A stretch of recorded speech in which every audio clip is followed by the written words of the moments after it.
Buenas tardes, bienvenidos a una sesión más de nuestros seminarios departamentales.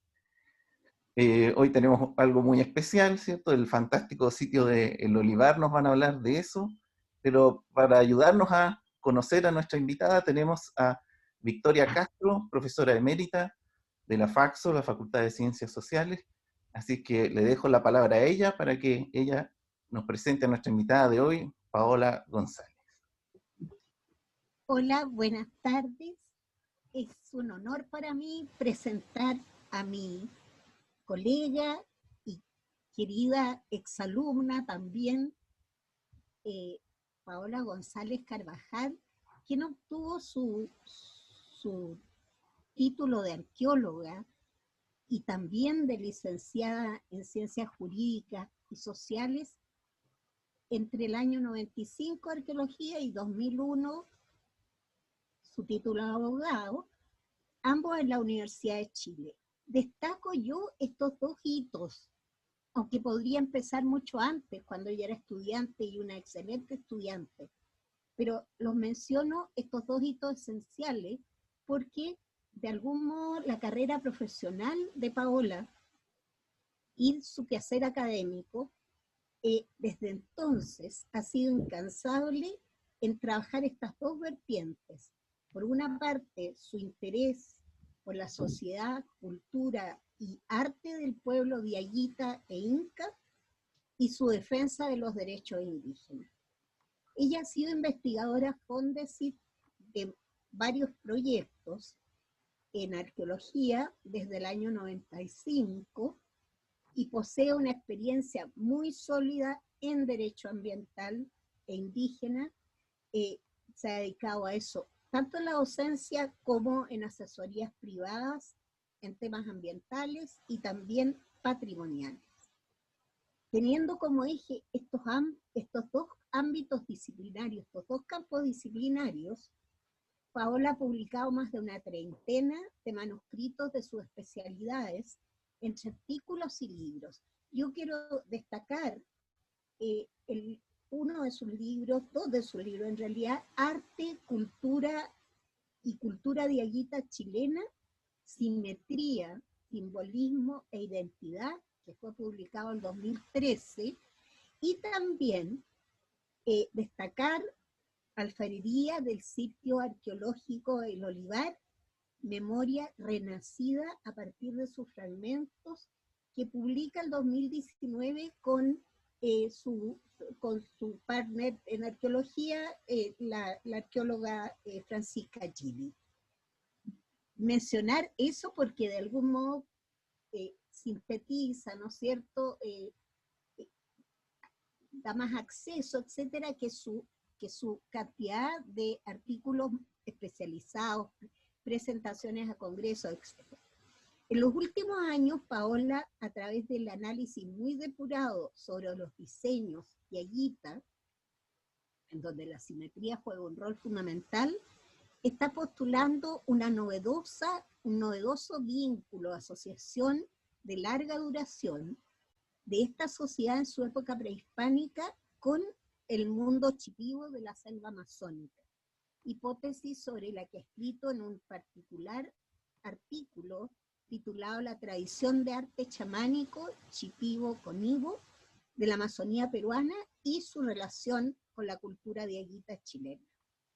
Finalmente, mencionar en esta brevísima presentación, porque es mucho lo que ella ha hecho, y para los efectos de esta charla, que Paola González lidera desde el año 2015 hasta el presente el equipo del proyecto Rescate Arqueológico del sitio El Olivar, en el marco del proyecto Mejoramiento Ruta 5, tramo La Serena-Vallenar, ejecutado por el Ministerio de Obras Públicas, y sobre parte, ¿no es cierto?, de todo lo que ella nos va a mostrar, nos va a enseñar, se puede encontrar además información sobre este sitio en internet, en colecciones digitales de la Dirección de Bibliotecas, Archivos y Museos.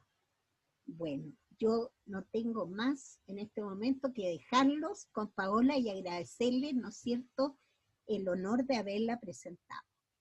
Adelante. Gracias. Muchas gracias.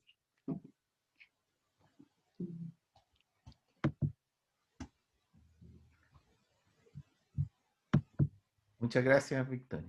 Gracias, Vicky. Sí, un abrazo. Sí, gracias a usted. Escuchamos. Ay, acá no sé qué me pasó. Ahí. Voy a compartir pantalla entonces. A ver. Acá. Un segundito.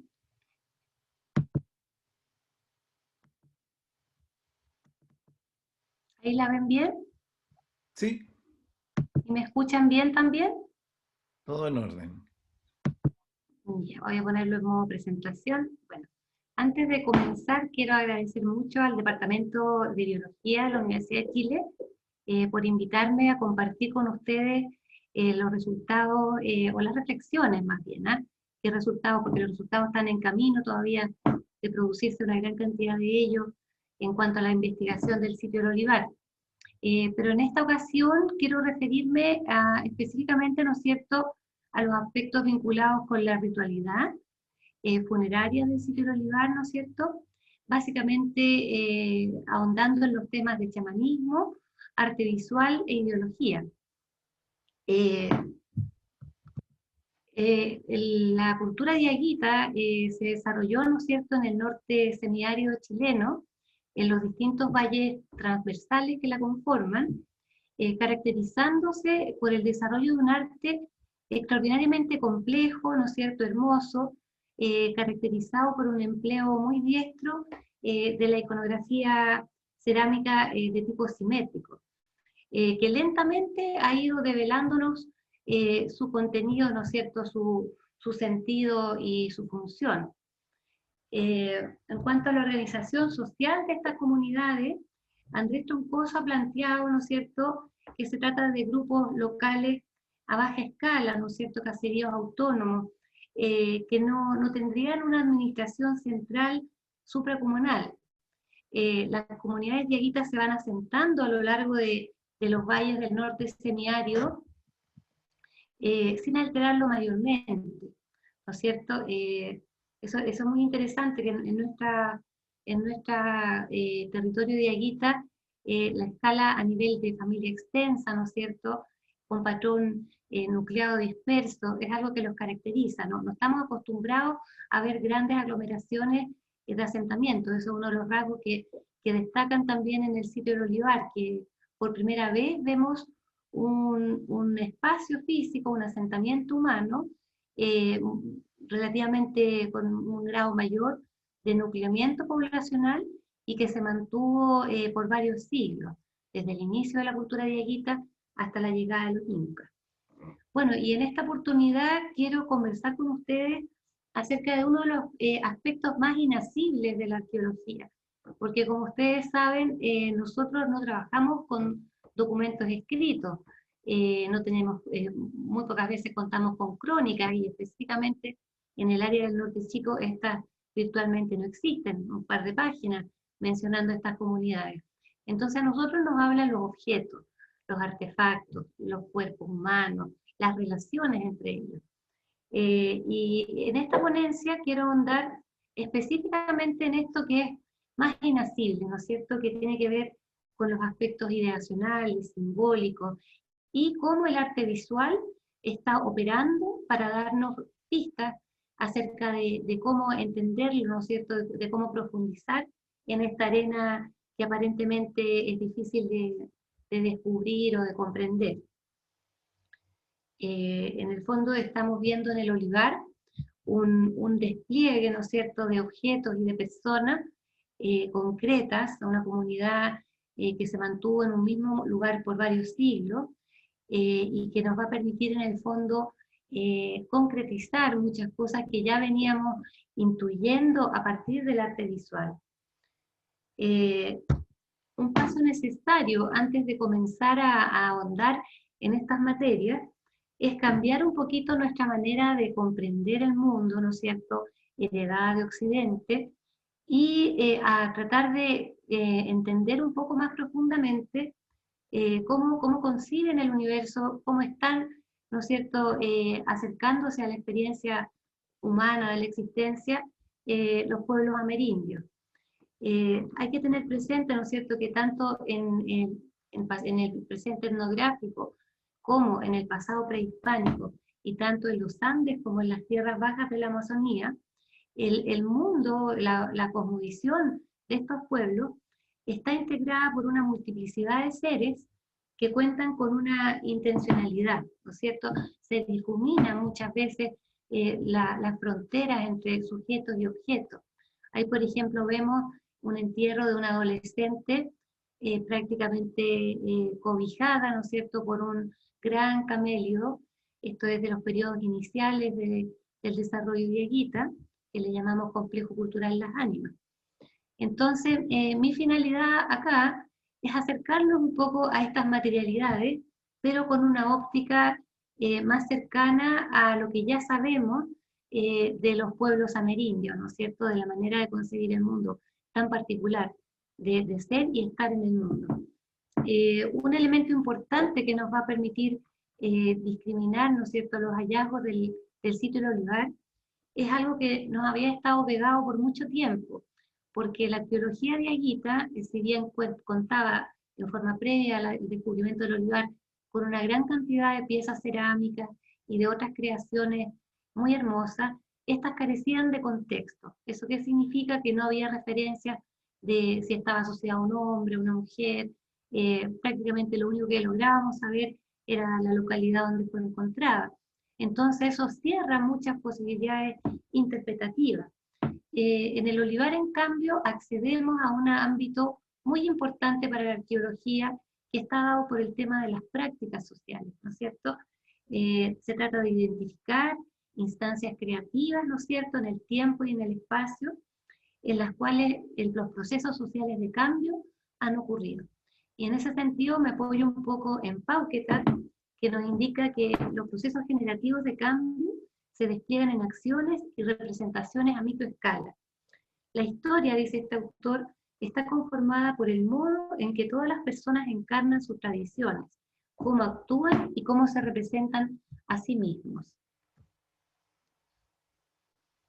Por otra parte, ¿no es cierto?, para ir ahondando en esta cosmovisión amerindia, es importante tener presente los pensamientos de Ribeiro de Castro, ¿no es cierto?, que nos dice que la etnografía de la América indígena está poblada de referencias a una teoría cosmopolítica que describe un universo habitado por distintos tipos de actuantes o de agentes, humanos y no humanos, los dioses, los animales, los muertos, las plantas, los fenómenos meteorológicos y también los objetos y los artefactos están dotados de un conjunto semejante, ¿no es cierto?, de propiedades perceptivas, apetitivas y cognitivas semejantes a los humanos, ¿no es cierto? De algún modo poseerían almas semejantes.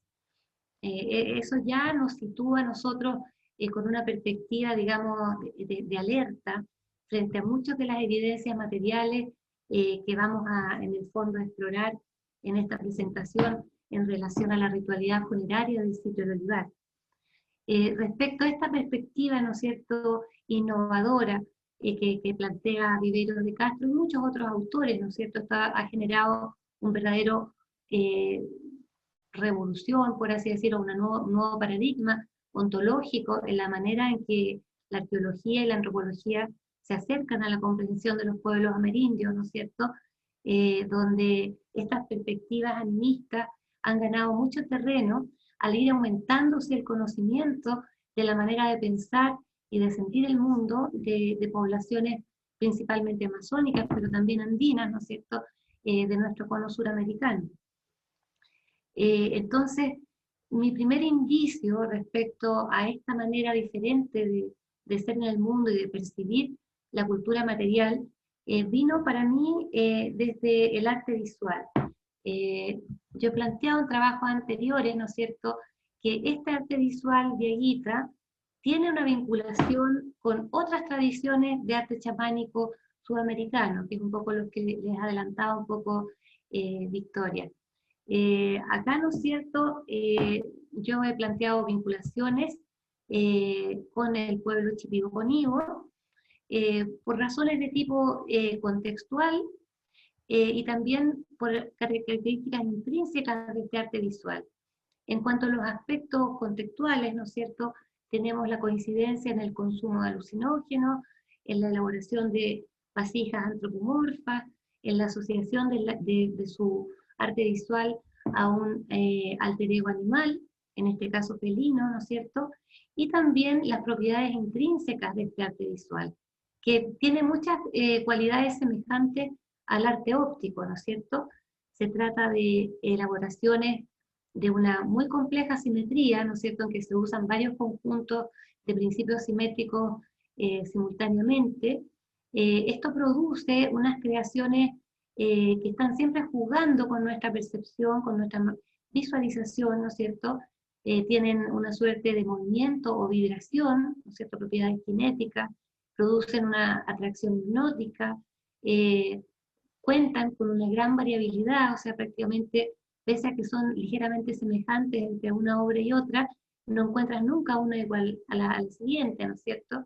Tienen la propiedad también de extenderse infinitamente más allá del campo del diseño, y es el artesano quien arbitrariamente detiene, ¿no es cierto?, estas letanías visuales y las enmarca en un rectángulo o banda decorada. Aquí vemos, por ejemplo, los chipigos, que como ven, hay un aire de familia que se intuye, que se siente. Coinciden ambos en el consumo de alucinógenos, aunque en el caso de los diaguitas son polvos psicoactivos, probablemente vilca, que es una planta, ¿no es cierto?, noroeste argentino, una vaina, con propiedades alucinógenas. En el caso de los chipigos, consumen ayahuasca, asocian su arte a un alter ego que es la anaconda, producen también cerámica polícroma, en blanco, negro y rojo, y también recurren, ¿no es cierto?, a las representaciones antropomorfas. Entonces, por todos estos elementos, ¿no es cierto?, para mí una primera intuición es en relación a la naturaleza chamánica de esta población o de esta cultura, vino a partir del estudio del arte visual. En este sentido, tratando de conceptualizarlo, ¿no es cierto?, en el caso de los Shipibo-Conibo, Carol Liget nos dice que los diseños no son un mero registro, tienen chama o potencia acumulada, transforman y curan el mundo, embelleciéndolo, y como las plantas retoñan.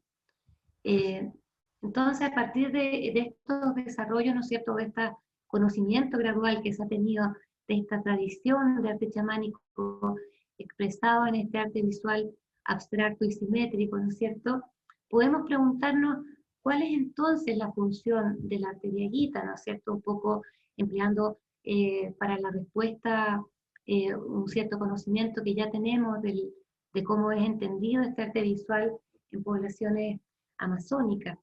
Por ejemplo, Ann Taylor nos dice que para la cosmovisión indígena amazónica, cualquier superficie con motivos geométricos puede evocar subjetividad o personalidad.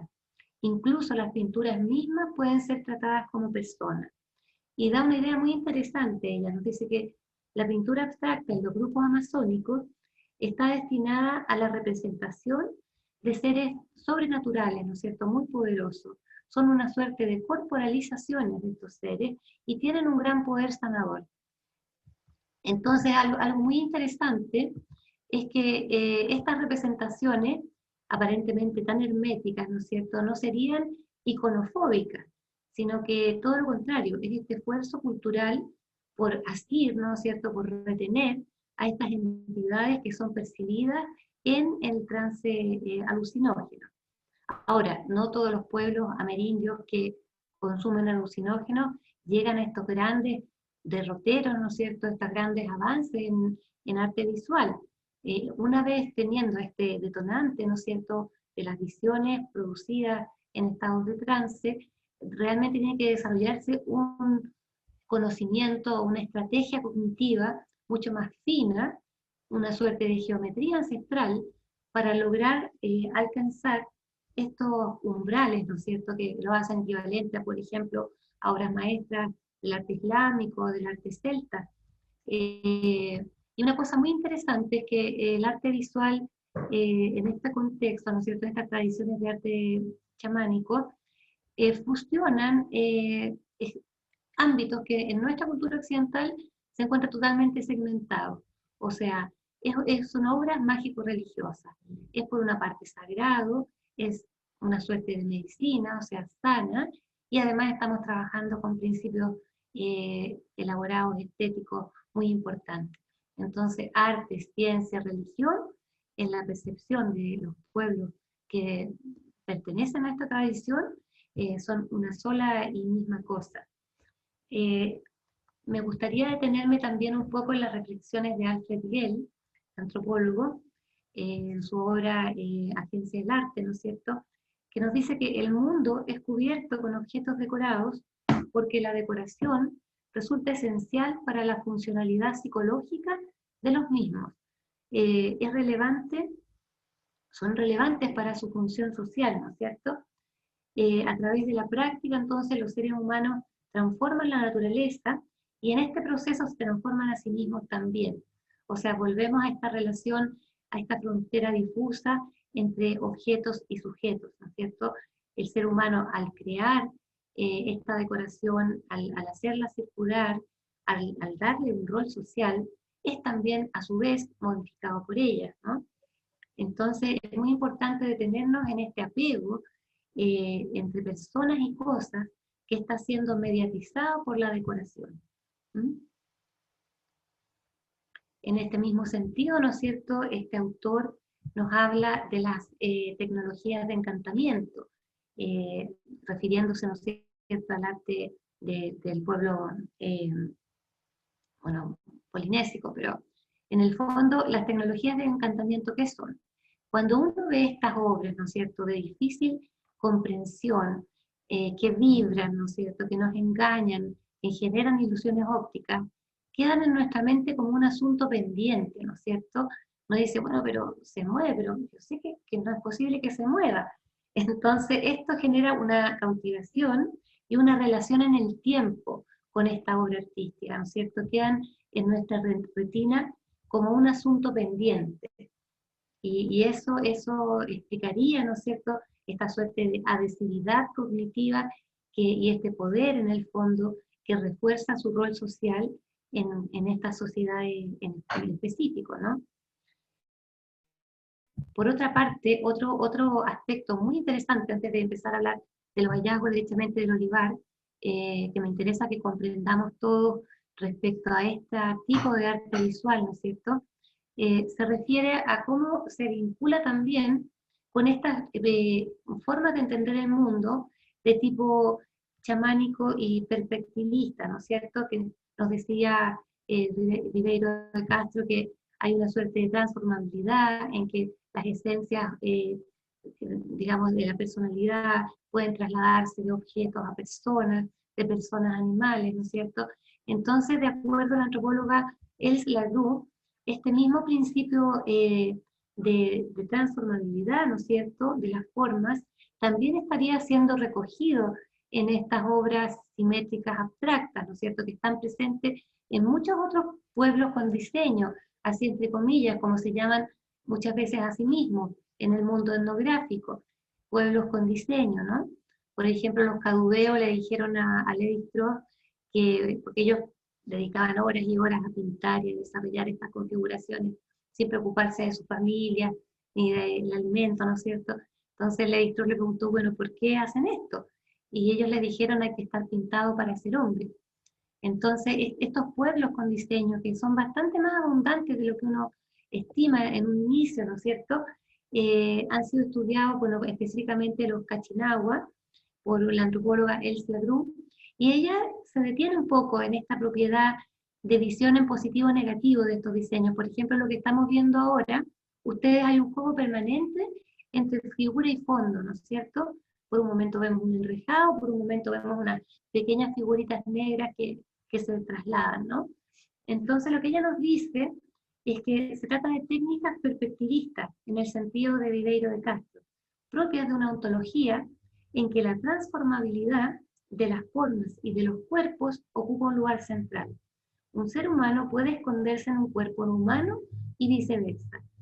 Esto también está dentro del contexto del consumo de sustancias psicoactivas, ¿no es cierto? En el caso de los Casinagua, de la ayahuasca. Y este postulado tiene importantes consecuencias para el estudio de las imágenes materiales, ¿no es cierto?, producidas por estas sociedades. Ellas constituyen técnicas de focalización del mirar, cuyo efecto kinestésico, ¿no es cierto?, esta ilusión de movimiento o de vibración, absorbe al observador dentro de este espacio gráfico, produciendo movimiento y profundidad en el espacio perceptivo. Se trata de técnicas para direccionar la mirada, semejantes al arte óptico. Esta visión en positivo o negativo, ¿no es cierto?, apunta hacia la simultaneidad de los mundos visibles e invisibles, en que estas comunidades, ¿no es cierto?, están permanentemente tratando de estar conscientes, ¿no es cierto?, de esta mutabilidad, en el fondo. Esta relación entre imágenes, sustancias, fluidos y cuerpos es altamente relacional y transformacional, nos dice Lagrune. Un objeto con diseños es animado, adquiere capacidad de acción a través del dinamismo interno de su gráfica, ¿no es cierto? Y ella finalmente plantea algo muy, muy importante, que es un poco semejante a lo que dice Ann Taylor. Dice, los motivos son aplicados sobre superficies o ayudan a constituir superficies que contienen cuerpos, no que representan cuerpos. Esta sutileza, ¿no es cierto?, se parece bastante al concepto de yantra. No sé si ustedes estén familiarizados con la cultura védica, pero ellos cuando dibujan estas intrincadas configuraciones simétricas, piensan o sienten que no es que sea una representación de la divinidad, sino que es la divinidad en sí misma la que está aquí. Entonces, esta importancia, digamos, relevante del arte simétrico es lo que a mí me gustaría que mantuviéramos en la retina antes de comenzar a hablar del sitio del olivar. Esto es lo que yo, por lo menos, mi reflexión hasta ahí iba, cuando de pronto, ¿no es cierto?, en medio de la carretera panamericana, mientras se construía la doble vía de la Ruta 5, aparece este sitio fabuloso, ¿no es cierto?, un asentamiento humano de grandes dimensiones, que le llamamos El Olivar, a 4 kilómetros al norte de La Serena, muy cerca de la línea de costa. Este asentamiento es de la mayor importancia, ¿no es cierto?, sobre todo para la prehistoria de la región de Coquimbo, por su riqueza, ¿no es cierto?, por la densidad de los contextos habitacionales y funerarios, por la riqueza de los materiales recobrados y también por su profundidad temporal. Acá tenemos evidencias un poco más efímeras, ¿no es cierto?, conchales de la cultura del Molle, y posteriormente todo el desarrollo cultural diaguita, ¿no es cierto?, lo que llamamos complejo cultural Animas, los diaguitas preincaicos, y finalmente la llegada del Inca a este territorio. Entonces hablamos de una gran cantidad de siglos en que acá las poblaciones agroalfareras del norte semiárido se asentaron, vivieron y murieron, porque además es un sitio que no es solamente un cementerio. En el pequeño espacio que a nosotros nos tocó caracterizar con el arqueólogo Gabriel Cantaruti, que mide 380 metros de largo y 50 de ancho, nosotros detectamos 29 conchales o sectores habitacionales, ¿no es cierto?, intercalados por 8 cementerios. Y acá, ¿no es cierto?, la importancia del olivar es que va a poder darnos luces, ¿no es cierto?, acerca de una enorme cantidad de aspectos que permanecían desconocidos, ¿no es cierto?, cosmovisión, vinculaciones genéticas y origen de la cultura diaguita, relaciones de género, infancia, calidad de vida, entre muchos otros, ¿no es cierto? Acá podemos ver el grado de densidad de estos hallazgos. Nosotros excavamos 2 de estos 8 cementerios que yo les mencionaba, con el arqueólogo Gabriel Cantaruti. Se inicia más o menos a unos 30 centímetros de profundidad y finalizan más o menos al metro, lo más profundo en el caso de las áreas funerarias, y están realmente uno sobre otro. O sea, esto es lo que le llamamos, ¿no es cierto?, una necrópolis. Y en términos de cifras, ¿no es cierto?, estuvimos en 14 campañas, ¿no es cierto?, un equipo de 70 profesionales, excavamos lo que ustedes ven ahí, son 332 metros cuadrados, y en ellos rescatamos 212 entierros individuales, 46 entierros secundarios, 56 camelios articulados y una gran cantidad, ¿no es cierto?, de material cultural, entre los que destacan, ¿no es cierto?, los 170 vasijas cerámicas, por ejemplo. Entonces, todo esto, estos cuerpos y objetos en relación, porque destinamos mucho esfuerzo en hacer un registro bien acabado de estas asociaciones, ¿no es cierto? Entonces, es esta mirada privilegiada que logramos en el sitio, ¿no es cierto?, lo que nos va a permitir ahora atrevernos un poco a revelar aspectos ideacionales con un mayor grado de certeza de lo que nos había permitido antes la comprensión de nuestra prehistoria. Voy a destacar brevemente algunos de los logros que se tienen preliminares, no sé, porque todavía falta investigar una gran cantidad de elementos más.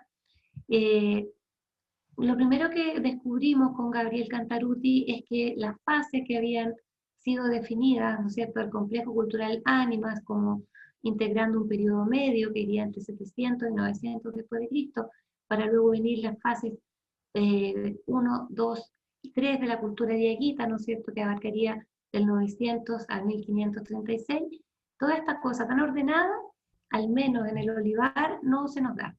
Encontramos contextos en que elementos del complejo cultural Las Ánimas, ¿no es cierto?, y entierros con camelios que les son asociados, se encuentran junto a vasijas del periodo transición o fase 1, ¿no es cierto? También elementos que son entendidos como diacrónicos, Ánimas 3 y 4, aparecen juntos, y además una cosa que nos quedó bastante claro es que el complejo cultural Las Ánimas y los diaguitas son un solo y mismo pueblo. O sea, tanto en los sectores habitacionales como en las áreas funerarias, hay una completa continuidad de estos espacios, ¿no es cierto?, ya sea domésticos o funerarios, comparten una serie de prácticas como la inhalación de psicoactivos a través de polvo, ¿no es cierto?, con espátulas y conchas idénticas, ¿no es cierto?, las técnicas de producción de las puntas de flecha, la metalurgia, que incluso es más desarrollada en los momentos más tempranos, en la alfarería también, en el tipo de pasta, en la manufactura, todo demuestra un vínculo demasiado estrecho entre el complejo cultural Las Ánimas y diaguitas como para tratarse de dos pueblos distintos. Ambos manejan la policromía en 3 colores, etc. Entonces, estos elementos, ¿no es cierto?, nos llevan a pensar que Ánimas y diaguitas son un solo y mismo pueblo. Acá en esta imagen, por ejemplo, la seleccioné porque aquí ustedes ven, por ejemplo, cómo estamos despejando un entierro Ánimas. Ahí vemos el torso de un camelio, e inmediatamente encima viene el entierro diaguita, con una separación de no más de 5 centímetros, ahí inserto en esta cista que ya había sido despejado. Caracterizando un poco a la población diaguita, ¿no es cierto?, vemos que son personas de mucho trabajo, ¿no es cierto?, así lo indican sus inserciones musculares, en que el esfuerzo era cotidiano. Pensamos a partir de los restos arqueofaunísticos, ¿no es cierto?, una importante adaptación marina, pero también terrestre, porque se encuentran abundantes restos de guanacos o de camelios en los sitios habitacionales. Pero además de eso, los diaguitas tienen un sentido estético muy desarrollado, que muchas veces excede el sentido funcional de los artefactos. Aquí, por ejemplo, les quería mostrar una punta de flecha, un cuchillo y una raedera en cristal de roca. Entonces, esta vocación estética, esta belleza, esta búsqueda de una belleza sensorial es muy presente en las comunidades diaguitas. Bueno, y ahora vamos a introducirnos un poco en este aspecto, que es uno de los aspectos que quiero desarrollar, ¿no es cierto?, que es el tema de las prácticas chamánicas en el mundo diaguita. Ahí encontramos, ¿no es cierto?, entre estos 212 individuos rescatados, no voy a considerar en esta ocasión los entierros secundarios, de ellos eran 71 adultos y 142 subadultos, una gran cantidad de niños e infantes también, nos demuestra una alta mortalidad infantil. En esta población adulta logramos identificar 36 hombres y 32 mujeres, ¿no es cierto? Y de este universo, 18 contextos presentaron elementos para consumo de psicoactivos, ¿no es cierto? Un 39% de los hombres los presentaban, un 12,5% de las mujeres. Entonces, esto ya nos dice que en el fondo, en el olivar, el consumo de alucinógenos es una práctica bastante generalizada. Se nos está cayendo un poco esta idea de que había solo un especialista, digamos, que manejaba este acceso con otros estados de conciencia, sino que más bien es una práctica bastante generalizada en la población.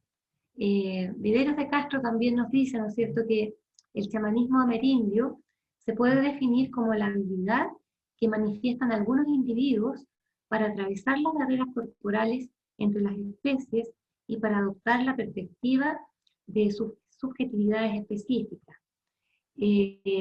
Esto está asociado con la idea de que cada especie, ¿no es cierto?, o objeto incluso, está revestido de un ropaje que oculta una forma interna humana. Y esto es accesible únicamente a estos conmutadores perspectivos, le llama Viveros de Castro, que serían los chamanes. Aquí vemos a uno de ellos, ¿no es cierto?, del periodo diaguita preincaico, premunido de su concha, ¿no es cierto?, para almacenar los alucinógenos, con tubos y espátulas acompañándolo, ¿no es cierto?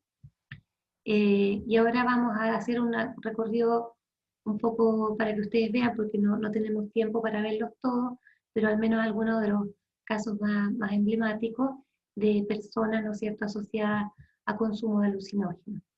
Acá, en los periodos más tempranos de los diaguitas, ¿no es cierto?, vemos a esta mujer, que es el entierro número 94, adulta joven, con 3 espátulas, 5 tubos.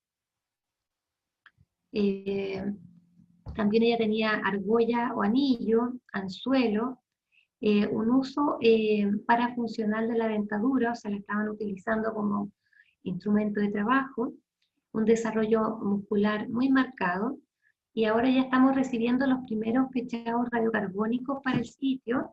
Ella tiene un fechado de 1295 a 1395 después de Cristo.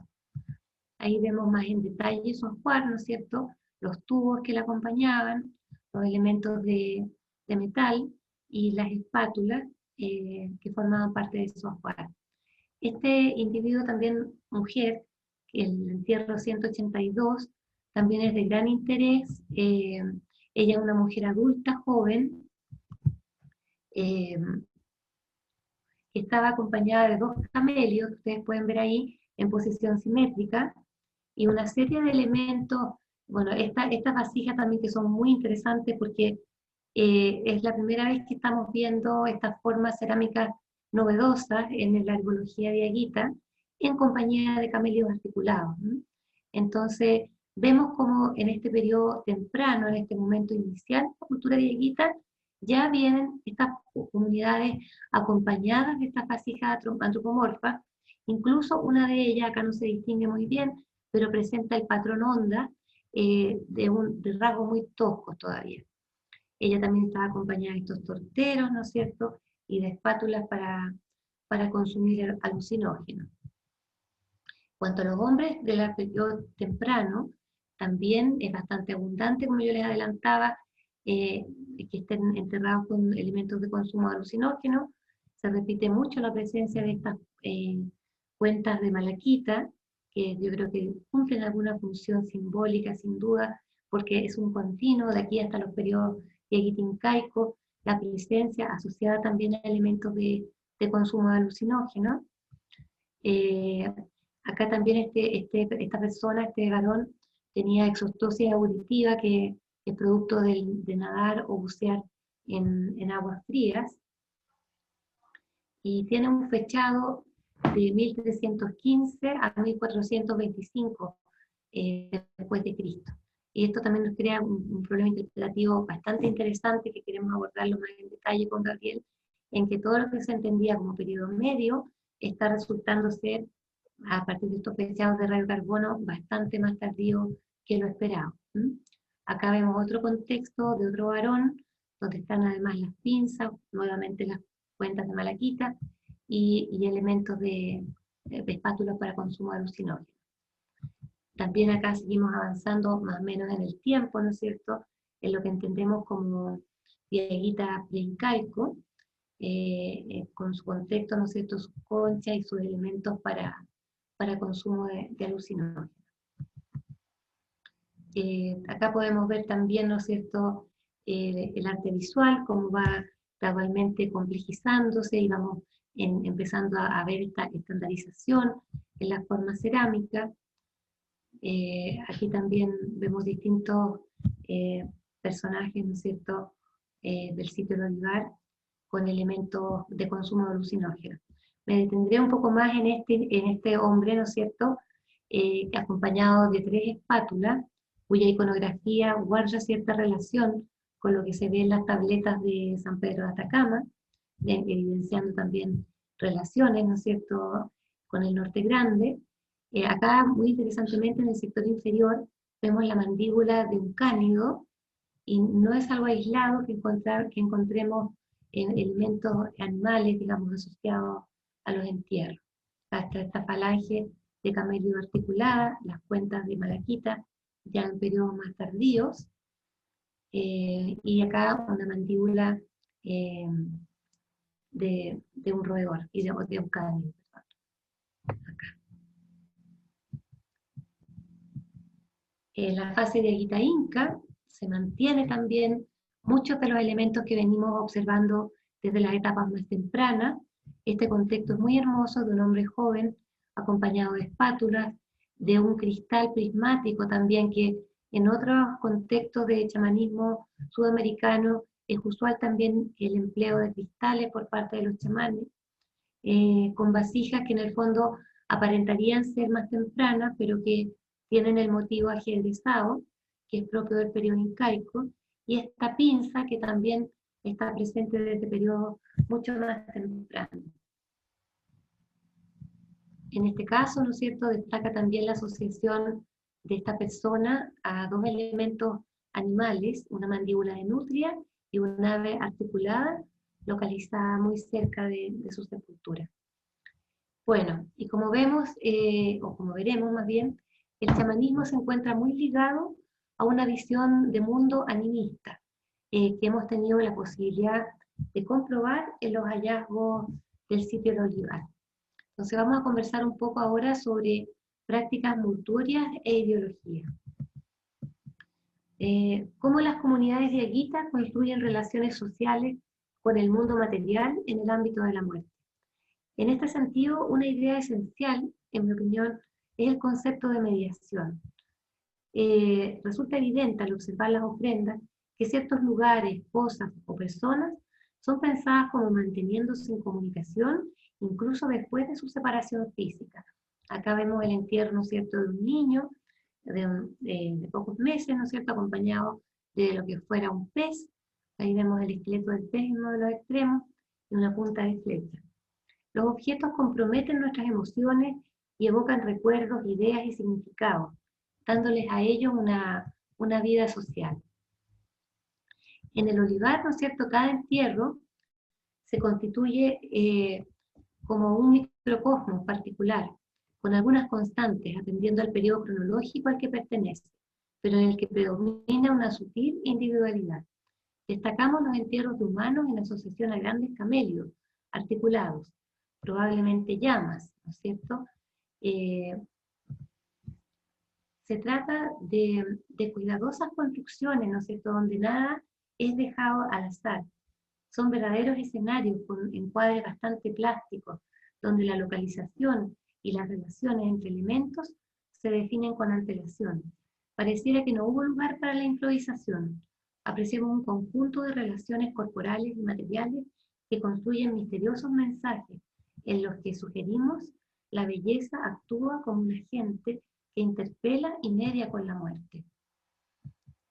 En conjunto, ¿no es cierto?, humanos y animales dan cuenta de un lenguaje no verbal de intensa emotividad. Ciertamente conmueve la estrecha cercanía entre humanos y camélidos, al punto de resultar a veces indistinguibles los límites entre los cuerpos de uno y otro. Acá, por ejemplo, vemos el cuerpo del animal, vemos su columna vertebral, sus patas traseras, ¿no es cierto?, sus patas delanteras, el cráneo del humano completamente cubierto por el cuerpo del animal, su columna vertebral, su pelvis, ¿no es cierto? Otras veces el camelio flanquea estrechamente el cuerpo del humano. En este caso, ¿no es cierto?, la mandíbula del camelio roza el cráneo de un adolescente y su cuerpo se dispone en una suerte de abrazo. Entonces, ¿no es cierto?, ¿a qué suerte de mediación, de acto comunicativo apelan estos entierros? ¿Qué ideas sustentaron esta relación tan innovadora, por lo menos decir, ¿no es cierto?, entre humanos y estos misteriosos rebaños? En este sentido resulta de interés, en mi opinión, el concepto de cuerpos híbridos, que alude a relaciones transfronterizas entre humanos, naturaleza y también objetos o tecnología, desestabilizando todo patrón de jerarquía y ordenamiento. Esto un poco siguiendo las ideas de Radriguán. De algún modo, estas conexiones físicas inesperadas y transgresoras entre humanos y animales, o entre humanos y objetos, son de cierta forma atávicas y marcan una frontera difusa entre ambos dualismos, vale decir, naturaleza, cultura, sujeto, objeto. Viveiros de Castro, ¿no es cierto?, aclara o se refiere a estas difusas fronteras que separarían a las personas de las cosas, a los humanos de los no humanos, en la cosmovisión amerindia. El autor dice que no se trata de hacer desaparecer estos límites, sino de irreducirlos, en sus palabras, ¿no?, de indefinirlos, haciendo que todas las líneas de partición se flexionen en una curva infinitamente compleja.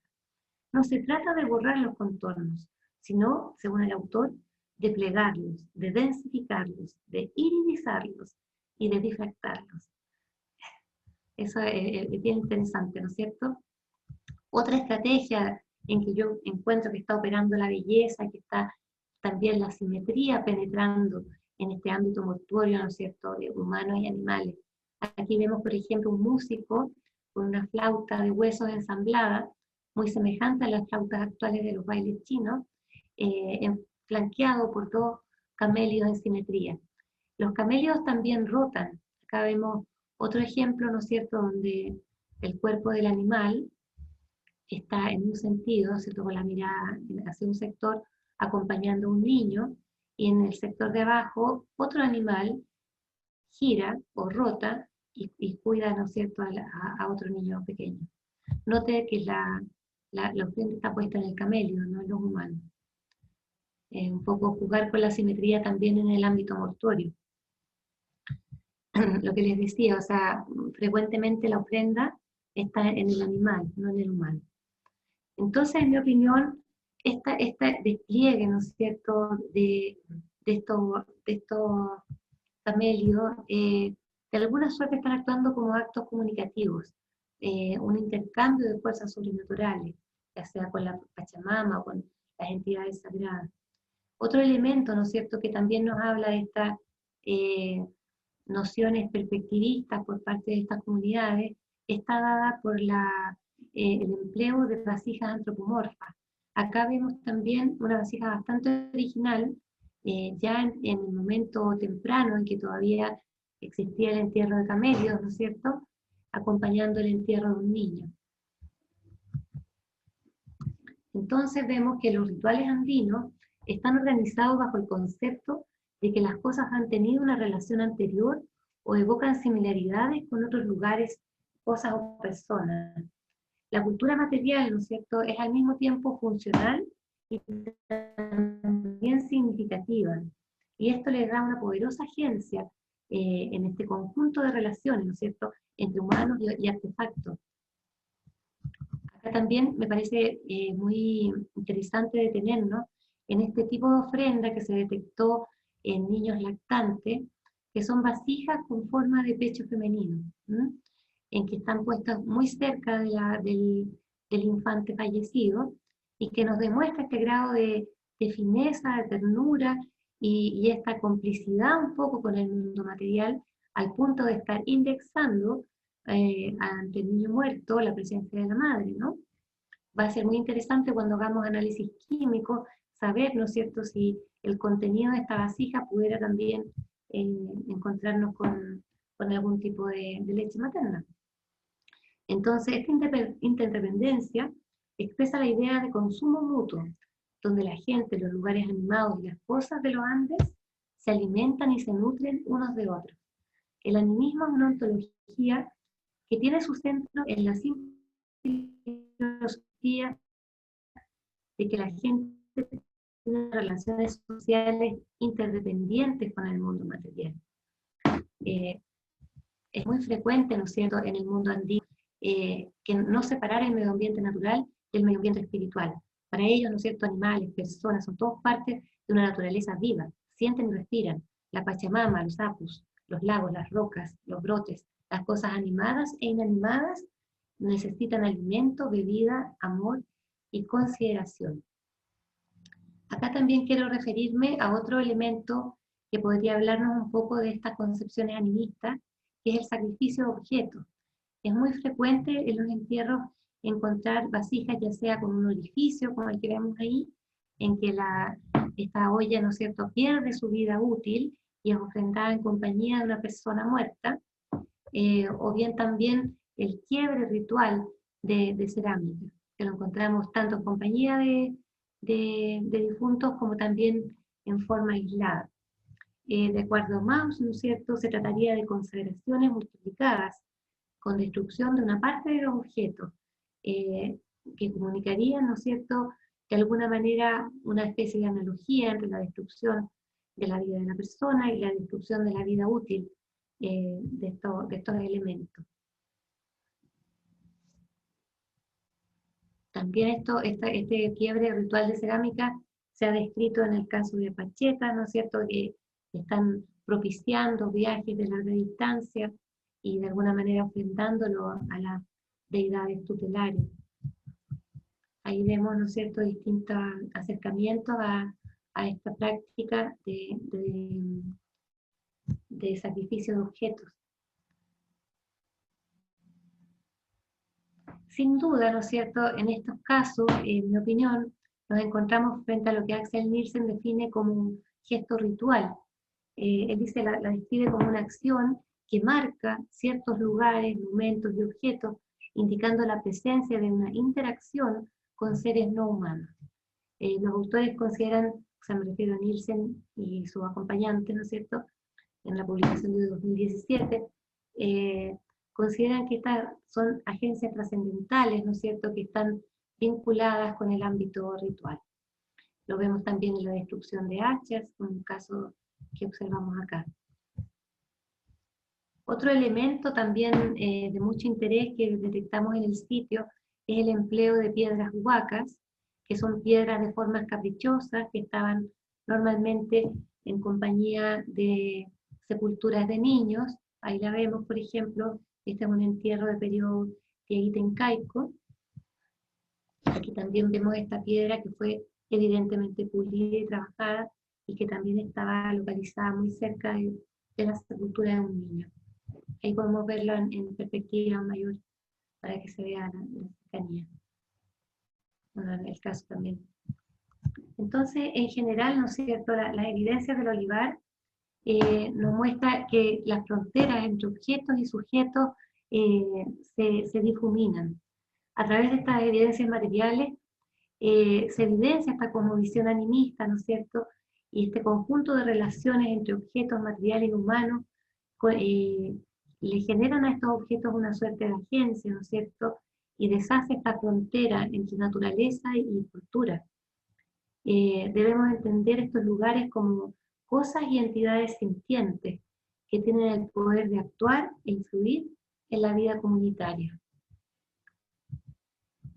Bueno, y finalmente quiero referirme a un tema que le llamo, bueno, en base a Alfred Kell, ejes de coherencia formal en la construcción de la identidad diaguita que visualizamos en el olivar también. Al mirar la evolución de la cerámica en el sitio, ¿no es cierto?, a través del tiempo, vemos la persistencia de algunos diseños de estructura simétrica compleja, que son retomados una y otra vez por el pueblo dieguita en una suerte de secuencia continua que desafía el paso del tiempo. En esta insistente reproducción de un diseño específico existe claramente el esfuerzo por construir identidades.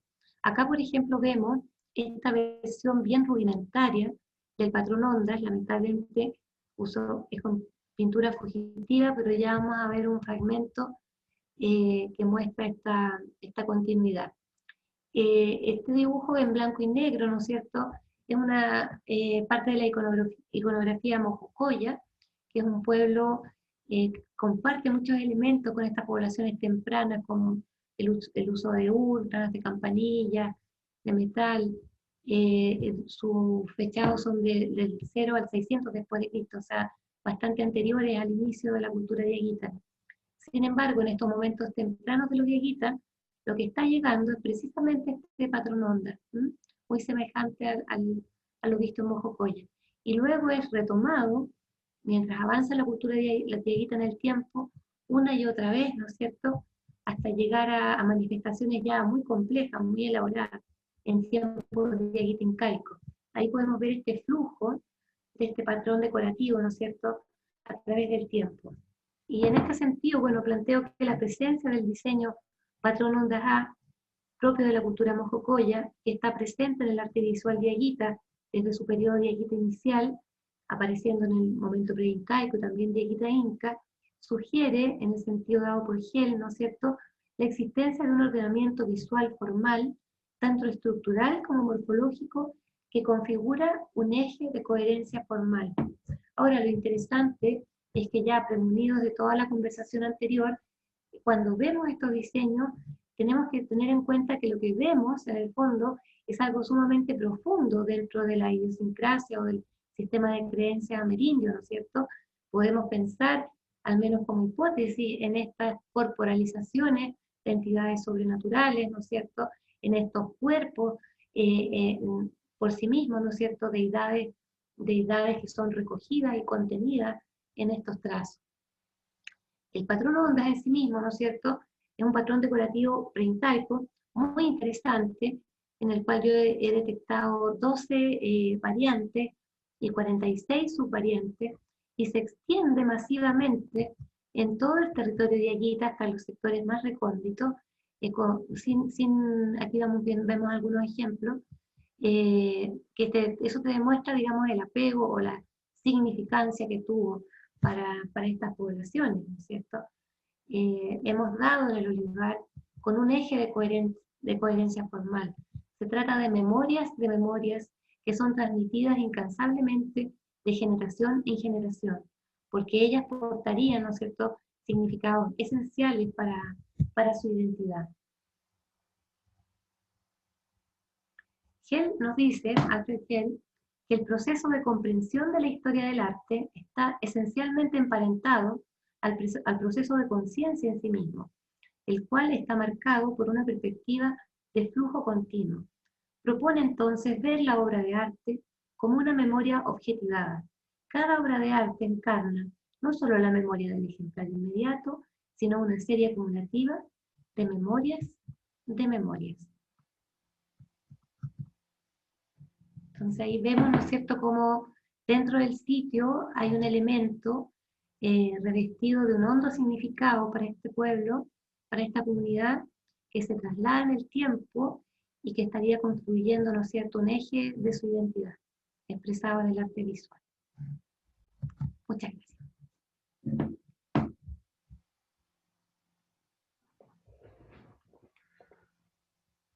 Muchas gracias, Paola. Impresionante, fantástico. Algo pasa que no me puedo ver a mí mismo en el Zoom. Bueno, no sí, estoy tratando de salir. Siempre me pasan cosas así con el Zoom. Vamos a dar la palabra para preguntas. También hay preguntas en el chat. Yo también tengo preguntas, pero nunca parto por mí mismo, por cortesía. Sí. Así que si tenemos a alguien que quiera hacer alguna pregunta, Yo quiero preguntar algo. Adelante, Ceci. ¿Hay personas que actualmente puedan comentar sobre esto, de los yaquitas que quedan, si es que quedan? O sea, tú dices comentar sobre qué, sobre arte visual. Claro, sobre cómo sienten ellos estos diseños, en el fondo, que tú estás interpretando de cierta manera. Claro, mira, lo que pasa es que hay una cosa muy interesante. El reconocimiento estatal del pueblo diaguita es muy reciente, es del año 2006. Hay un gran hiato, ¿no es cierto?, temporal en que se consideró al pueblo diaguita como un pueblo extinto.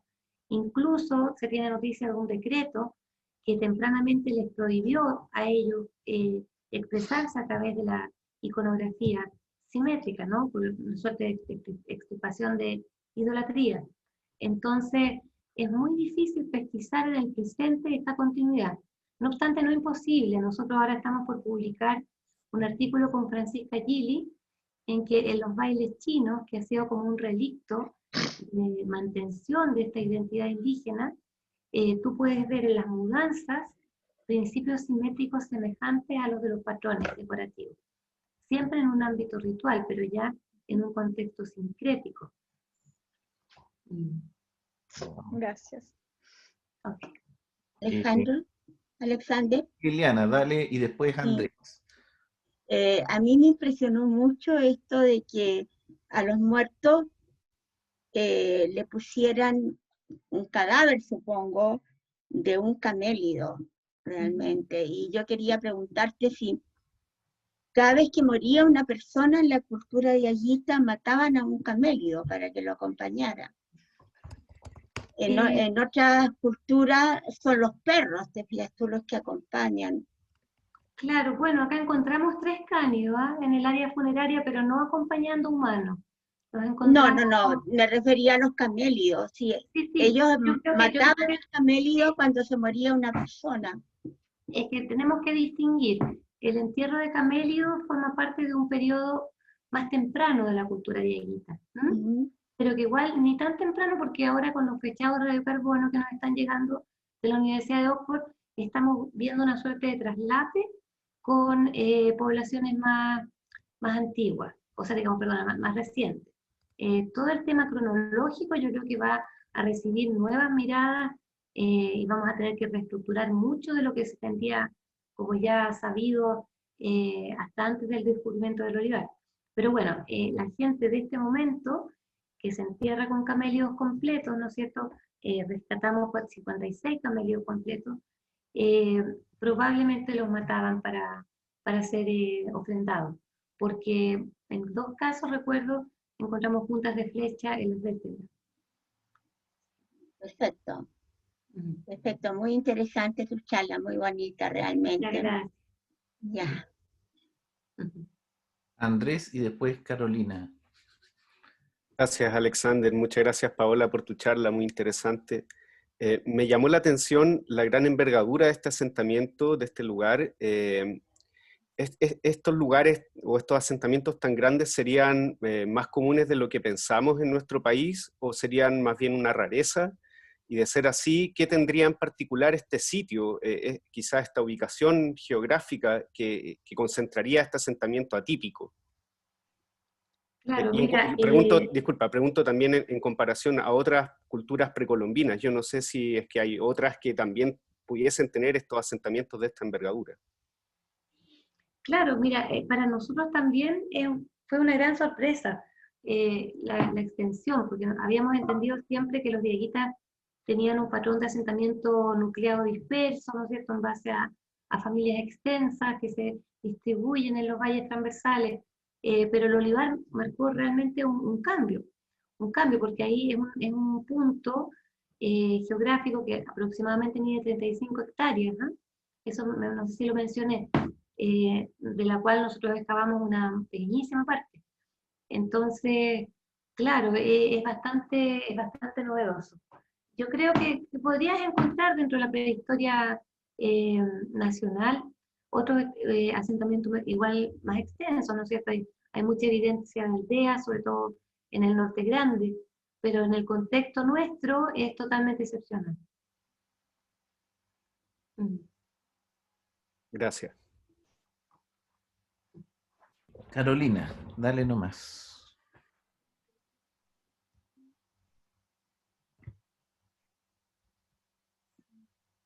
Reactiva tu audio que no te estamos... Activa tu audio, Carola, que no te estamos escuchando.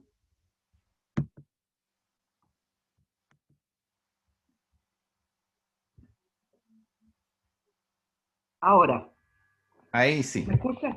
Sí, muy bien. Felicitaciones, Paola, por este maravilloso reporte. Muchas gracias. Tengo tantas preguntas y comentarios que no quiero abusar, pero quisiera tocar 4 puntos. El primero es el vínculo que veo con la cultura mapuche. Primeramente quisiera decir que el animismo está como representación de la naturaleza y de la cultura, está muy fuerte en la cultura mapuche, como tú lo sabes, pero allí tenemos una cantidad extraordinaria de otras evidencias, además del arte, como por ejemplo la representación de las plantas, de los animales, de las aguas, de los ríos, de la naturaleza física, de las técnicas, de la religión y sobre todo el chamanismo, la cultura medicinal chamánica y la relación con los mitos de origen que de alguna manera articulan toda esta esfera. Eso es natural en una cultura silvática como el sur de Chile, absolutamente compleja, en que el bosque como ecosistema representa, digamos, toda la diversidad posible, diversidad de estratos, de plantas, de animales, de factores físicos, de relaciones. Eso también tiene que ver con la cultura amazónica. Y eso es la primera pregunta. Tú hablaste al principio de una cierta relación de tu investigación con lo amazónico. Eso me quedó un poco en el tintero.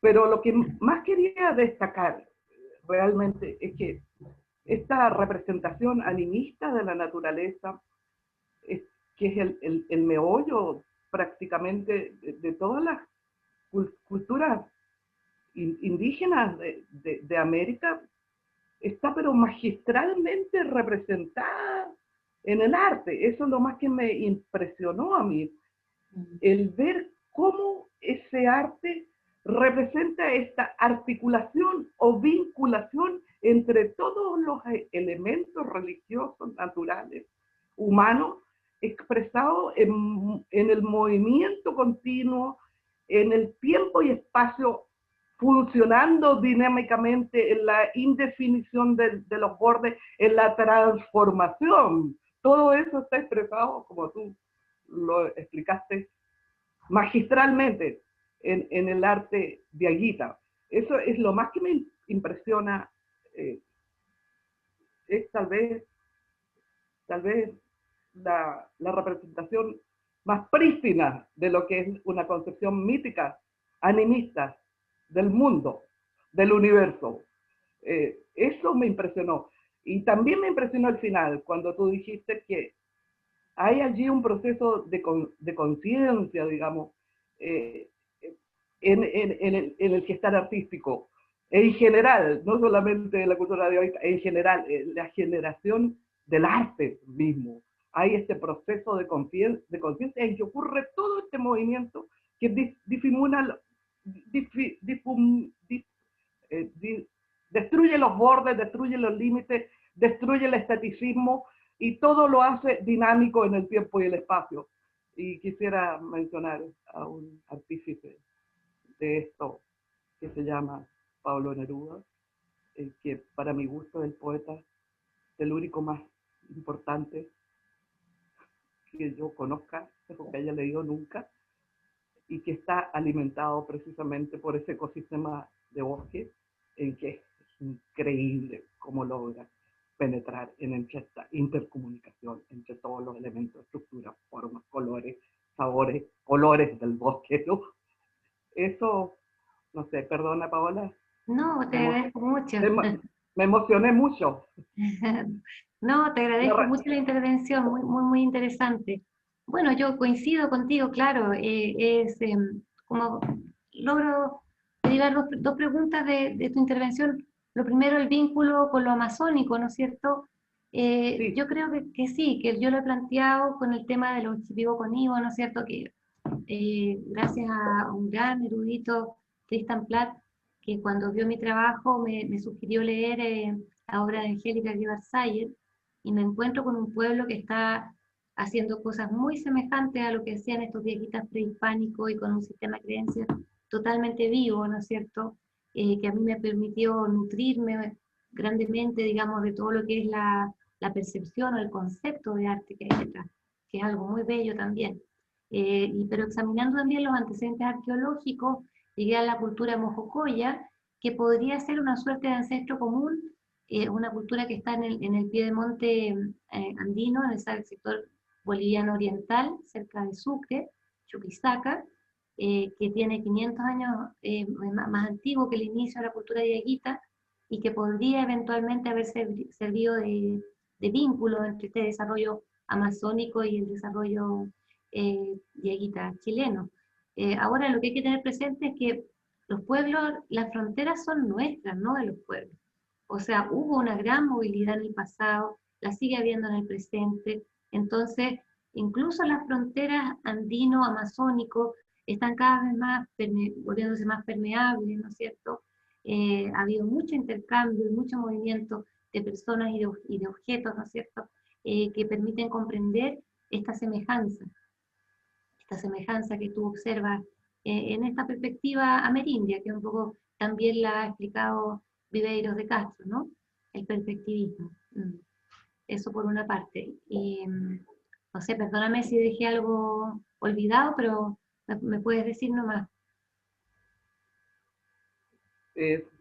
Una preguntita, ¿han encontrado algún resto arqueológico de plantas, digamos, Sí, mira, ahora justamente, porque nosotros acá en términos del procedimiento administrativo del olivar, está por comenzar la etapa de análisis propiamente tal. O sea, antes hemos estado entregando informes de las excavaciones, informes ejecutivos, en fin, pero ahora estaríamos ya por analizar estos 5 containers que obtuvimos luego de los 2 años de rescate, y ahí se van a hacer estudios de arqueobotánica, o sea, se toma muestra cada una de las vasijas, muestra interior, y especialistas, Luciana Quiroz y Carolina Belmar, pueden identificar qué semilla se consumió, si esto estaba frío, caliente, estaba fermentado. Es realmente una línea muy hermosa la que se va a poder desarrollar en cuanto a la alimentación de aguitas. Y lo mismo sabemos desde arqueofauna, o sea, se han excavado todos estos pozos de sondeo en las áreas habitacionales, entregando una gran variedad, ¿no es cierto?, de especies marinas, terrestres. Entonces vamos a tener un cuadro muy, muy acabado de la alimentación y de las plantas, por supuesto. Finalmente han explorado alguna posibilidad de averiguar en relatos míticos, si existen relatos míticos antiguos que permitan de alguna manera vincular más explícitamente la articulación de la cultura de Aguita sea con el mundo amazónico, con el mundo altiplánico. Claro, mira, como te explicaba, está la cultura diaguita del presente en un proceso creciente, ¿no es cierto?, de revitalización, donde más podemos nutrirnos, yo diría, es como del mundo, si tú quieres, campesino. O sea, es muy frecuente en nuestros valles toda esta idiosincrasia de, no sé, los brujos que se transforman en pájaros y vuelan, eh, los conocimientos de las médicas, ¿no es cierto? Hay pequeños rudimentos que todavía sobreviven. En el mundo diaguita del Alto Huasco está esta leyenda del Yastay, que es este camello sagrado, ¿no es cierto?, que ellos veneran.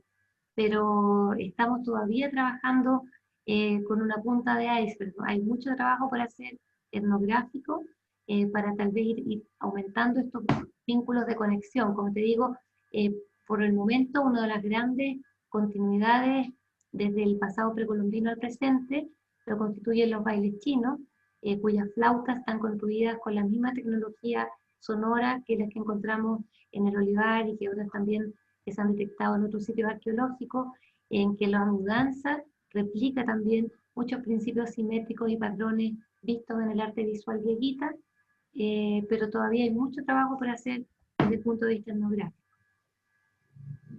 Muchísimas gracias, Paola. Muchas gracias a ti, muy linda tu reflexión. Gracias.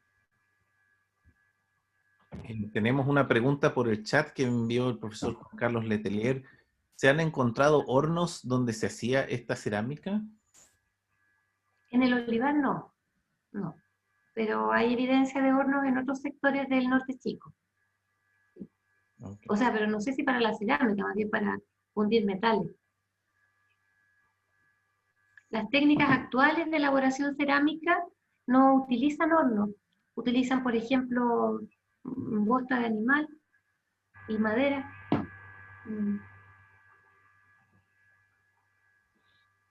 Ok, muy bien. ¿Alguien más tiene una pregunta? Si no, yo quería preguntar porque obviamente, siendo un ignorante completo en el tema, pero obviamente, y tú ya mencionaste, ¿cierto?, que se les prohibió expresiones culturales. Una especie de exterminio cultural, si nosotros queremos. Y mi pregunta es, por supuesto, ¿se puede sacar ADN de estos restos?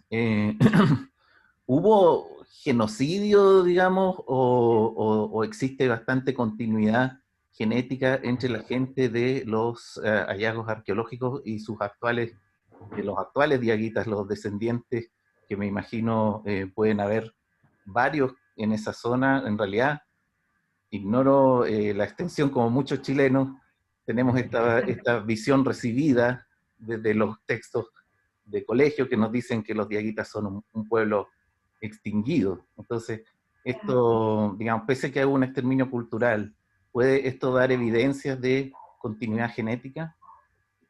Sí, sin duda, sin duda. Mira, de hecho nosotros estamos desarrollando ahora un proyecto Fondesit con los doctores Ricardo Verdugo y Mauricio Morano del Centro de Genética de la Facultad de Medicina de la Universidad de Chile, a petición de las mismas comunidades diaguitas que querían justamente responder esta pregunta. Pero eso te lo digo aún sin saber el resultado del estudio genético, o sea, sin duda que hay una continuidad muy grande. De hecho, cuando nosotros tuvimos los proyectos Fondesit con el equipo de Jorge Rodríguez, Cristian Becker, recorrimos todo el río Illapel, el río Chalinga, y encontrábamos una estrecha coincidencia entre lo que era asentamiento rural y sitio diaguita. O sea, en los patios de las parcelas tú encontrabas fragmentería diaguita. Entonces, ahora también se está promoviendo todo un proceso en que estoy muy feliz de participar en eso también, de ayudar a estas comunidades a constituirse como comunidades diaguitas en el marco de la ley indígena chilena. Claro. Pero tenemos estos vacíos, te fijas, por eso que es tan importante esta retroalimentación entre arqueología y el presente de las comunidades. Ese libro que mencionaba Victoria Castro, que le agradezco mucho su presentación, lo realizamos con una comunidad diaguita, entonces también trabajamos con alfareros actuales, y esa es una línea muy linda de trabajo en conjunto con las comunidades. Muchas gracias. Hay otra pregunta del profesor Letelier. ¿Se sabe de dónde proviene la arcilla de esta cerámica? ¿Quiere saber el profesor? Sí, por ejemplo, hay alfareros actuales como Ulises López, que él tiene canteras cercanas ahí al mismo sitio del Olivar, porque él vive ahí en las compañías, entonces sabe dónde hay arcilla rica en caolín, sabe cómo hacer, por ejemplo, allá la pintura con óxido de hierro, en fin, pero son todas conseguibles, digamos, en el medio. Nosotros igual, cuando se realicen los análisis, queremos hacer estudios petrográficos que nos van a dar mucha más claridad también acerca de las técnicas de manufactura, de la procedencia también, de las arcillas. Súper. Nos quedan algunos minutitos más por si quieres revisar, Paola, los comentarios que está dejando la gente por YouTube. Te voy a mandar un link acá por el chat. Ya.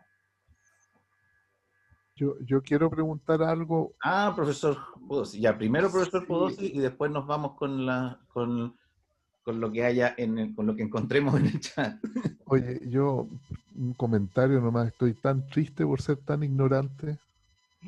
Es una cuestión que me hizo sentir mal, porque somos tan ignorantes. Aquí es una cuestión de una profundidad, de una hermosura así sobrecogedora y que pasamos por arriba con un auto. Yo me preguntaba que estaba tratando de hacer los dibujos, ¿eh? Porque uno es imposible, es muy difícil también limitadamente eh, capturar esos diseños. Eso es difícil, Muy difícil. la verdad. Bueno, perdóname que te interrumpa, pero pueden descargar el PDF en la página de academia.edu. Son 401 diseños que he logrado recopilar, por si te interesa. Ya, gracias. Oye, ¿y qué ¿Puedes piensan? repetir el nombre del sitio, perdón? ¿Academia? Academia.edu, ¿sí? El libro ya. se llama Arte y Cultura Dieguita Chilena, Simetría, Simbolismo e Identidad. ¿Y qué va a pasar con el sitio? Porque las imágenes que tú mostraste son tan evocadoras, digamos, son tan ilustrativas, además enseñan tanto. ¿Qué va a pasar con ese sitio? ¿Va a Bueno, quedar buena pregunta. los Mira, lo que pasa es discípulos? que este sitio es mucho más grande de lo que nosotros excavamos. Es una primera acotación. Nosotros trabajamos en un polígono de 380 metros de largo por 50 de ancho, que el Consejo de Monumentos dejó reservado, por así decirlo, protegido, dentro de la construcción de la doble vía de La Serena a Vallenar. Entonces, nosotros trabajamos en un 2% de esa área, o sea, todo lo que tuviste es apenas un 2% de ese polígono. Y el sitio en su totalidad mide 35 hectáreas, las cuales han sido afectadas principalmente por el crecimiento urbano de La Serena, pero todavía sobrevive todo lo que es de la carretera panamericana hacia la costa. ¿Mm? Entonces, de lo que nosotros intervenimos, de ese polígono, ¿no es cierto? Ahí lo que acordó el Consejo de Monumentos con el Ministerio de Obras Públicas es que una mitad se va a quedar como una reserva arqueológica y la otra mitad van a poner una megaestructura para que cumpla la función de doble vía. Ahora, lo que yo creo es que en todo ese enorme tramo de terrenos, que algunos son de bienes nacionales, que pertenecen al sitio arqueológico, tendría que ser prontamente protegido y ahí construir un centro, no sé, de investigación, un museo, un centro ceremonial para las comunidades. Eso es una tarea pendiente de todas maneras. Es que todos queremos ver, yo quiero ir a ver.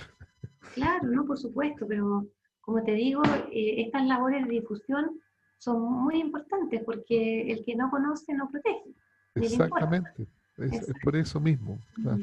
Sí, sí, sí. Pero eso es lo que te puedo contar del destino del lugar. En todo caso, nosotros todo lo encontrado, el volumen es enorme, o sea, son 5 containers que en este momento están a puertas de comenzar ya un estudio sistemático desde distintas especialidades. Ya contamos con 30 fechados de carbono, se van a hacer estudios de ADN, de isótopos, en fin. Esto en términos de investigación va a marcar un antes y un después y nosotros vamos a hacer un pequeño avance, pero esto ya quedó para las futuras generaciones de investigadores, digamos. En ese sentido podemos estar tranquilos que va a haber la posibilidad de hacer una gran cantidad de estudios ahora y en el futuro también. Bien, ya no hablo más yo para que siga las demás personas. Okay. Si no hay más preguntas, podemos ver si quieren algunos de los comentarios, pero son muchos. Muy pocos son preguntas, o algunas son preguntas como la que recién hizo Jorge, muchas con relación a qué es lo que va a pasar. ¿En Pero YouTube cómo puedo verlas? ahí mandé por el chat del Zoom un link Ahí. YouTube. Si tú haces clic en ese link, hacia el costado derecho hay una columna que están todos los comentarios que van dejando las personas. Entonces, yo te recomendaría que le eches un vistazo y si hay alguna que tú quieras abordar, puedes contestarla por acá. Y mandé por el chat del Zoom un link. Sí, ahí estoy entrando. Están todos los comentarios lado derecho, hay una columna. A ver, voy a silenciar porque hay un poco de retorno, ¿ok? Estoy silenciando gente. Casi todos dejaron su micrófono. Abordar, contestarla por acá.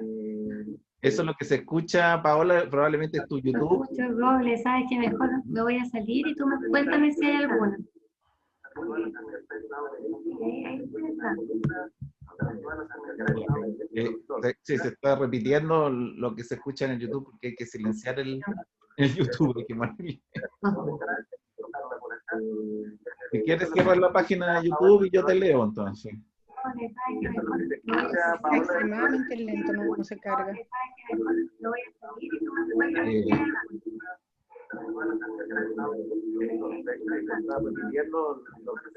Paola, ¿tienes abierta la página de YouTube? Ahí se está, ¿la cerraste? Sí, estoy cerrando. Ciérrala porque se escucha el audio del YouTube. Déjame ver cómo lo hago. El audio del YouTube se está repitiendo y lo estamos escuchando en la presentación. ¿O hay alguien con el micrófono? Ahí sí, no, ahí sí. Tú me cuentas mejor porque quedó un enredo. Bueno, vamos en orden de llegada, tenemos un par de minutos todavía. Hay mucho, buenísimo, qué belleza de trabajo, gracias por el conocimiento, muchas gracias. Y acá, a manera de rescatar nuestra identidad y reivindicarla, ¿cuándo se comenzará en los colegios a difundir estos conocimientos? Pregunta. Claro, yo creo que es muy necesario de todas maneras. Como te digo, yo cumplo con mi parte de tratar de publicar lo más que puedo, pero la idea sería, claro, coordinarnos y pedir que esto llegue a los colegios, y material hay, educativo, de todas maneras. Sí, no, les aprovecho de comentar de que a partir de este libro de arte y cultura dieguita chilena, simetría, ¿no es cierto?, que hay 400 patrones dieguitas con su simetría sistematizada, en fin, familias, variantes y subvariantes. El doctor en matemática Andrés Nava hizo un estudio de esta simetría y nos informa que los dieguitas de todas las posibilidades de simetría unilateral las conocen todas, y las bilaterales, solamente las más sencillas no las están reproduciendo. O sea, tienen un ámbito de comprensión geométrico gigantesco. Y Mariela Carbacho está también estudiando, ya desde el punto de vista de la matemática pura, y ella define esto, lo que hacen los dieguitas, como isometrías infinitas. Y ella está desarrollando juegos didácticos para enseñar simetría dieguita a los niños, en relación a lo que tú me preguntabas, de por qué no llega a los colegios. Quizá lo que deberíamos hacer es poder canalizar todos estos aportes. A mí me gustaría eventualmente hacer una fundación donde poder reunir tanto aporte, tanto interés científico y no científico también, orientado a la revitalización de todos estos conocimientos. Sí. Ok, estamos en la hora y en realidad no encuentro preguntas sobre el olivar, son muchos comentarios, ¿sí? Esos van a quedar ahí, así que los pueden leer, pero yo creo que lo que nos pertiene acá es poder recabar información sobre el olivar en las preguntas. Así que lo vamos a dejar acá. Sí, no encontré una pregunta en realidad sobre el olivar, pero hay mucha gente... comentario más bien político, por decirlo así, ¿no? Que quieren democratizar la arqueología, gente que encontró una falta de respeto, que preguntaran por ahí si todavía estaban, si todavía existían los dieguitas, y lo comprendo totalmente. Lamentablemente el nivel de ignorancia del chileno promedio, digamos, como decíamos, recibido, tenemos una visión recibida que lamentablemente hace que no tengamos claridad sobre estos puntos. No hay ganas de faltar el respeto, yo diría. Hay desconocimiento. No hay malicia. Pero Por eso son importantes estas instancias que nos permiten contar. estas instancias precisamente nos ayudan a aclarar un poquito. Bueno, millón de gracias, Paola, te pasaste, estupendo seminario, estupendo trabajo. Todos hemos salido un poco menos ignorantes de acá. Yo como Jorge también viví una vergüenza de mi ignorancia con el seminario, pero también me reconforta haberla subsanado un poquito. Así que nuevamente muchas gracias. Encantada, muy agradecida por la invitación. Y te pido si después me das el link de YouTube para poder revisarlo. Indudable, siempre lo hacemos y siempre lo subimos al corto plazo. Ok, bueno, un abrazo a todos, muchas gracias. Chao a todos. Muchas gracias a ti.